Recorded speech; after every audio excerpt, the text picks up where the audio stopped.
Promis, la prochaine fois que je tourne une vidéo, je change d'endroit parce qu'à chaque fois que je vous parle ces temps-ci, c'est dans ma chambre, mais je vous garantis que parfois je bouge de ce lit. Pour de vrai. Salut, je suis trop contente de vous retrouver. Alors aujourd'hui de quoi on parle? Tout simplement je vais vous faire un récapitulatif de ma saga Young Adult que je suis en train d'écrire. Pourquoi? Parce qu'en fait là j'allais faire une vidéo qui sera d'ailleurs la vidéo suivante où j'allais faire avec vous le plan de mon tome 3, donc le tome 3 31 jours de printemps que je vais prochainement écrire, je sais pas encore quand mais prochainement. Et je me suis dit en fait au lieu de vous donner encore des petites briques et de vous parler, vous donner des éléments sur le tome 3, bah ce serait quand même pas mal de vous parler clairement du tome 1 et du tome 2 parce que je vous ai déjà présenté des personnages, des chapitres, des choses, des trucs quoi tout simplement sur ce projet, mais je vous ai jamais clairement présenté mon histoire et je me suis dit ça pourrait être l'occasion de le faire, d'essayer de faire ça sur un format un petit peu fun, un petit peu sympa pour que vous ayez tous les éléments en tête. Et puis bon, je vais essayer de pas faire trop de spoilers non plus parce que si un jour, je croise les doigts en disant ça, si un jour mon livre paraît pour de vrai et publié, je voudrais pas non plus vous gâcher tout le plaisir, mais je voulais quand même vous donner des éléments, vous expliquer un peu ce qui se passe concrètement dans cette histoire et vous présenter bien tous les personnages une fois pour toutes. Donc c'est parti.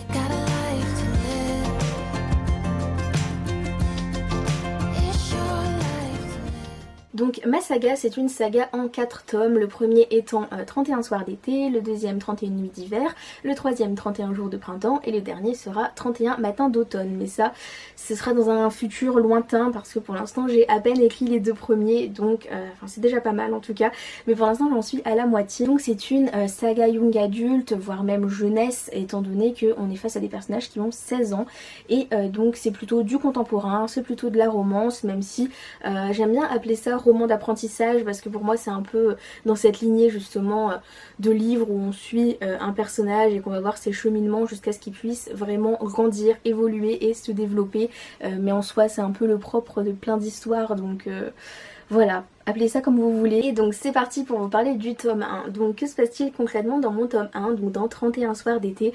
Bah déjà comme le titre l'indique, ça se passe l'été, ça se passe durant le mois d'août et ça se passe à l'hôtel Carlson qui est un hôtel fictif que j'ai imaginé vers Cannes et dans ces endroits là en tout cas. Un très bel hôtel où tout a l'air très idyllique et très sympathique, mais c'est pas forcément le cas pour mon héroïne. Et donc mon héroïne, qui est-elle? Elle s'appelle Aimée Lambert, elle a 16 ans. Et pour elle le reste du temps tout va bien. Tout va bien parce que elle est un peu la reine du lycée, elle fait partie des populaires, elle a sa petite vie tranquille, donc vraiment tout baigne, la vie est belle. La vie est belle sauf quand elle doit aller un mois par année à l'hôtel Carlson. Alors pourquoi? Tout simplement parce que Aimée a été élevée depuis toujours par ses grands-parents maternels, donc Josette alias Jo et Jean, donc qui sont ses grands-parents.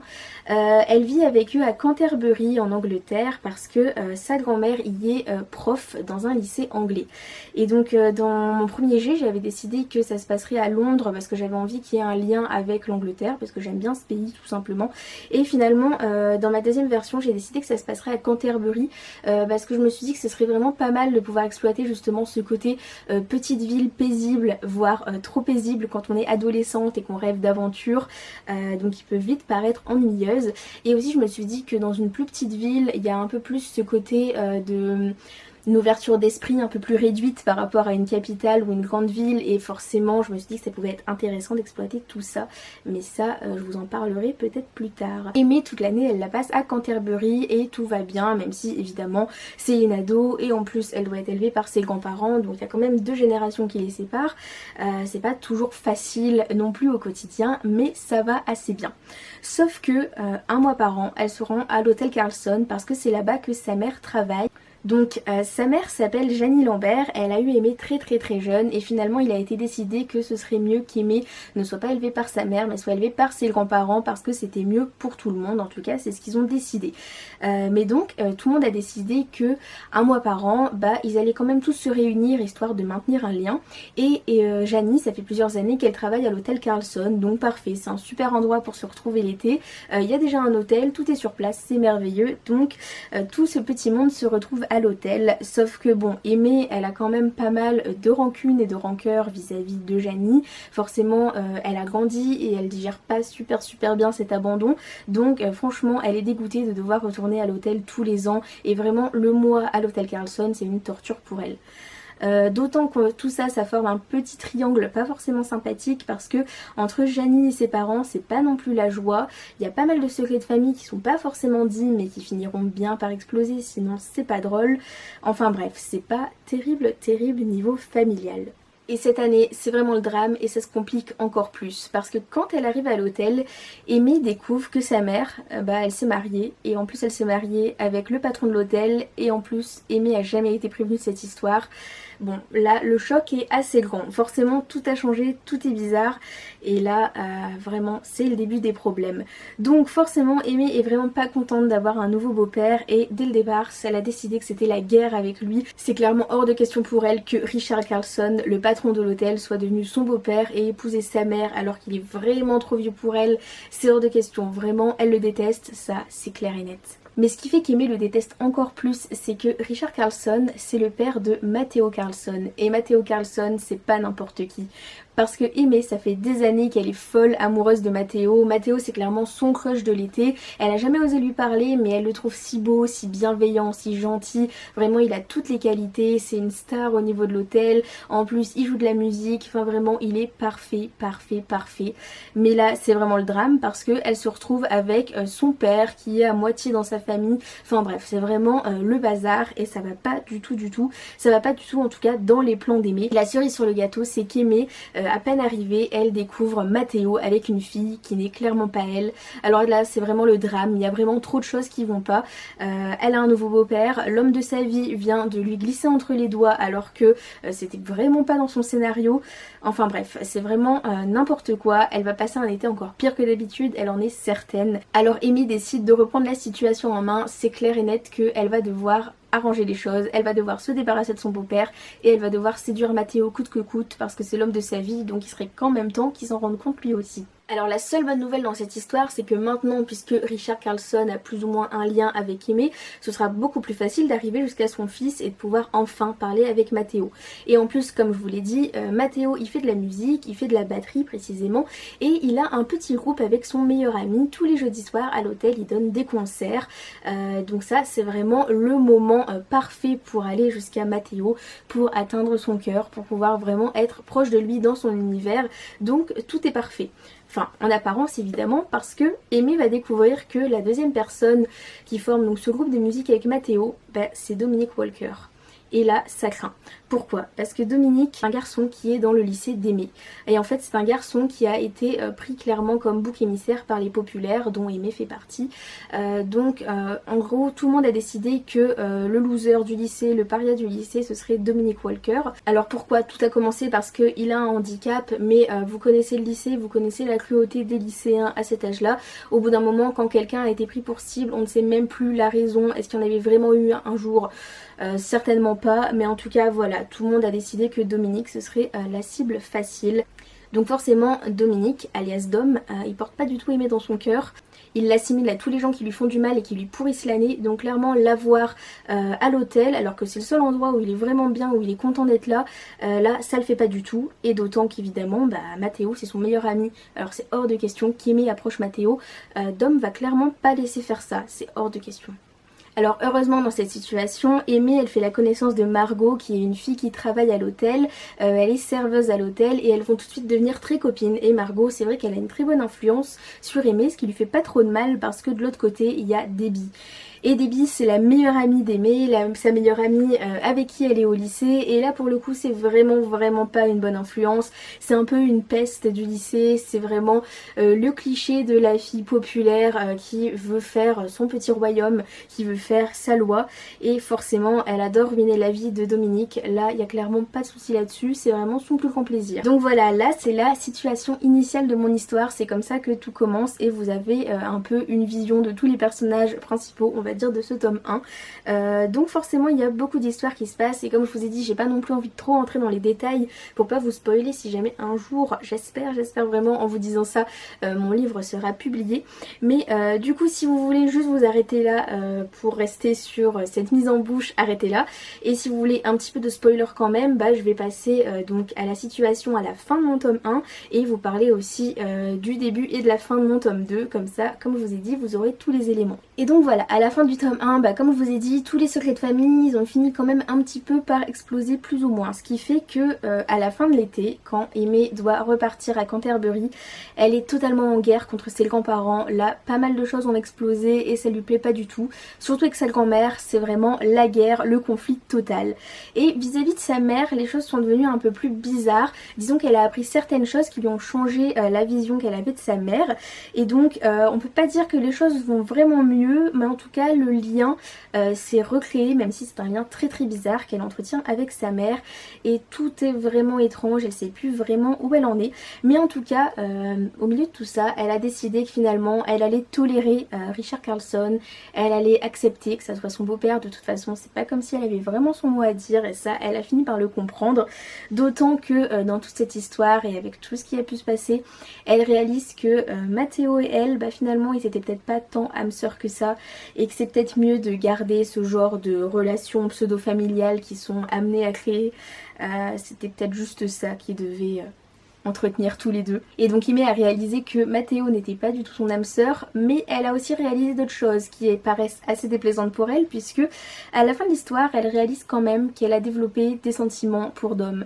Et c'était clairement pas dans son plan, c'était clairement pas dans ses scénarios, et les choses sont très très bizarres. C'est clair que tout a changé, mais rien n'est plus simple pour autant. D'autant qu'elle a encore été influencée par Debbie de manière très très négative, et que Debbie a encore bien ruiné la vie de Dom. Alors franchement, les choses sont très compliquées.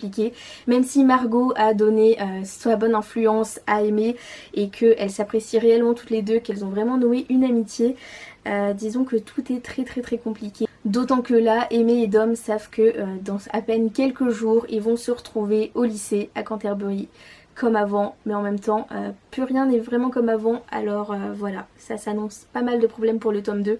Sinon j'aurais pas eu de choses à exploiter, ça aurait pas été drôle. Donc voilà comment on quitte l'hôtel Carlson à la fin de ce tome 1. Et donc ça nous amène au tome 2. Dans le tome 2, qu'est-ce qui se passe? Ça se passe en décembre déjà, donc plusieurs mois se sont écoulés et beaucoup de choses ont changé dans la situation initiale de mon tome 2 par rapport à ce que je viens de vous présenter. Alors bon, évidemment on suit toujours Aimée Lambert, ça n'a pas changé. Elle est toujours élevée par Josette et par Jean, et c'est toujours la guerre, mais vraiment la guerre. Mais en même temps il y a toujours pas mal de non-dits, donc c'est compliqué à ce niveau-là. Et au niveau de sa mère, elle essaye un peu plus d'apprivoiser Janie, mais le fait est que Janie est toujours à l'hôtel Carlson et que Aimée est en Angleterre à des kilomètres d'elle. Alors c'est pas vraiment facile pour créer un nouveau lien parmi tout ça, mais en tout cas les choses sont plus totalement pareilles qu'avant l'été. Par contre, la personne qui est tout proche d'Aimée, étant donné qu'il l'a suivie à Canterbury pour être plus proche de Dom et se lancer plus sérieusement dans la musique, c'est Matteo.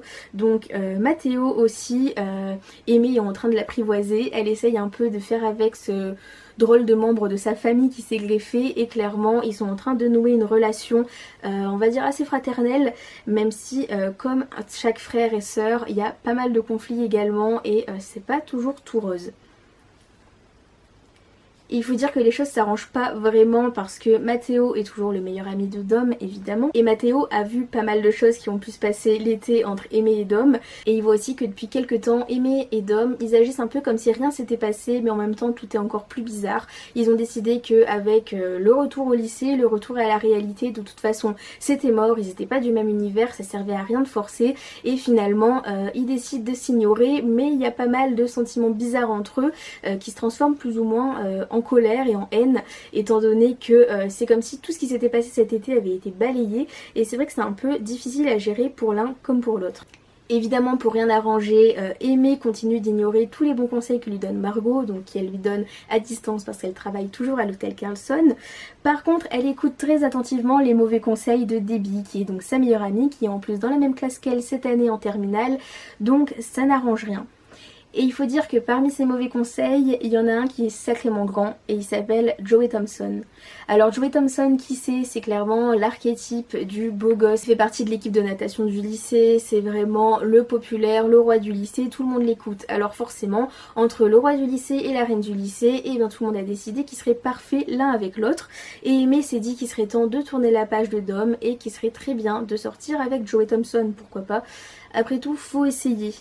Sauf que Joey Thompson, lui, il adore également ruiner la vie de Dom, c'est vraiment son passe-temps préféré, alors forcément ça va rien arranger, vraiment pas. Et une fois de plus, je fais un bond dans le temps pour passer à la fin de ce tome 2 et vous dire comment sont les choses juste avant le tome 3. Et comme ça, justement, la vidéo d'après aura plus de sens. Alors il faut dire que dans ce tome 2, donc une fois de plus, je ne veux pas vous spoiler en détail, mais il se passe beaucoup de choses. Et ce qui fait qu'à la fin du tome 2, il y a eu enfin des discussions au niveau familial et Aimée a décidé de pardonner un peu à ses grands-parents, même si les choses sont pas toujours simples. Et elle apprivoise de mieux en mieux Jannie, qu'elle a eu l'occasion d'ailleurs de revoir en chair et en os, ce qui a facilité aussi leurs échanges. Et elle l'apprivoise un peu mieux, mais ça reste toujours compliqué. On balaye pas 16 années comme ça d'éloignement en un revers de main. Alors forcément les choses sont toujours compliquées, mais en tout cas avec tout ça elle est vraiment beaucoup plus soudée avec Mathéo et c'est sûr que ça aide. En tout cas ils ont vraiment développé une belle relation. Et au niveau sentimental également les choses ont énormément changé parce que à la fin de l'histoire Joey et Aimée ne sont plus ensemble et clairement c'est la guerre entre eux. Aimée veut se venger de Joey parce que il a vraiment fait des choses graves vis-à-vis d'elle et c'est la guerre totale. Elle veut se venger de lui, sauf que Joey lui il veut se venger de Dom. Et pourquoi? Parce que à la fin de l'histoire Aimée et Dom ils officialisent enfin, ça y est, ils ont décidé d'arrêter de se tourner autour et voilà, au bout d'un moment il faut arrêter, il faut rentrer dans le vif du sujet, donc ça y est, ça tout va bien à ce niveau là. Mais bon, ça va vraiment le seul point qui va vraiment dans la vie d'Aimée. À côté de ça, elle a perdu son amitié avec Debbie qui était sa meilleure amie depuis toujours. Heureusement, elle a le soutien de Margot qui est toujours là à ses côtés, mais les choses sont vraiment compliquées et elle sait qu'il y a des moments vraiment sombres qui l'attendent. Mais bon, elle n'est pas tout à fait toute seule, donc c'est quand même pas mal. Et donc voilà, j'espère que ce récapitulatif de mon tome 1 et 2 vous aura plu. Et puis j'ai hâte de vous retrouver pour la vidéo sur laquelle je vous présente mon tome 3 et sur laquelle je fais le plan du tome 3 avec vous. Et puis je vous dis à très vite pour plein de vidéos d'écriture. À bientôt!